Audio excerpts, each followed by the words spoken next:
Bom dia, com a paz do Senhor Jesus. Evangelho de Lucas, capítulo de número 1, o verso de número 57 e 58 declaram assim: E completou-se para Isabel o tempo de dar à luz e teve um filho.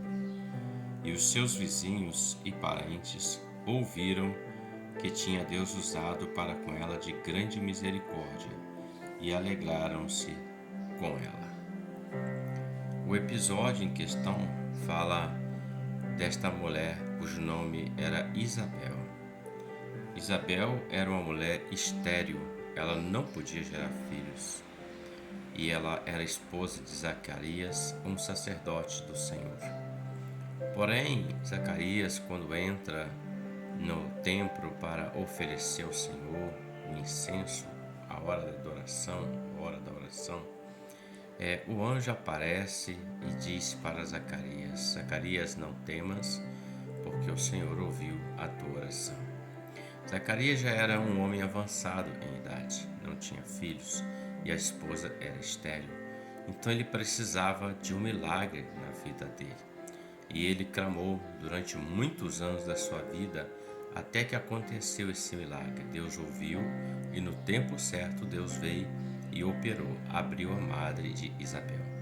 E o texto que lemos fala exatamente isso. E os seus vizinhos e parentes ouviram que tinha Deus usado para com ela de grande misericórdia e alegraram-se com ela. Ou seja, Deus usou de um milagre, de uma operação na vida dela. Do ventre dela, nada mais, nada menos, nasceu um homem, um menino chamado João, o qual o próprio anjo disse para Zacarias: você vai colocar o nome nele de João, porque ele irá adiante do Senhor, preparando o caminho do Senhor. Ou seja, ele foi o precursor do Senhor Jesus. O João em questão aqui é o João Batista, chamado o Batista. Então, dessa esterilidade e dessa necessidade de dois servos do Senhor que serviam ao Senhor, independente da impossibilidade na vida deles, não abandonaram o Senhor. Zacarias não deixou de exercer o seu papel, o seu ofício. Eles serviram ao Senhor com alegria. Isabel também não deixou de adorar o Senhor, de ser fiel ao Senhor. Então, nesse prisma, nessa fidelidade, Deus operou algo tremendo e usou esse casal para fazer o anúncio de um milagre, o nascimento de João Batista, aquele que viria antes do filho dele, Jesus, o Salvador.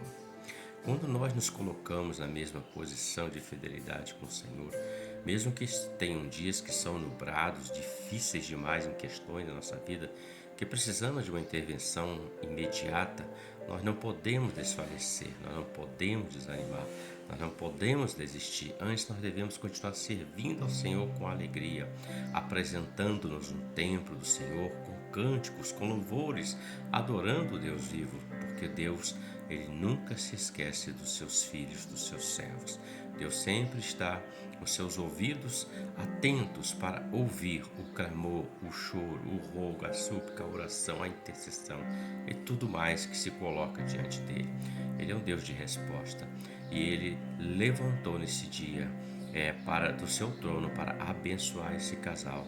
E veio aquele que falou antes do Senhor Jesus.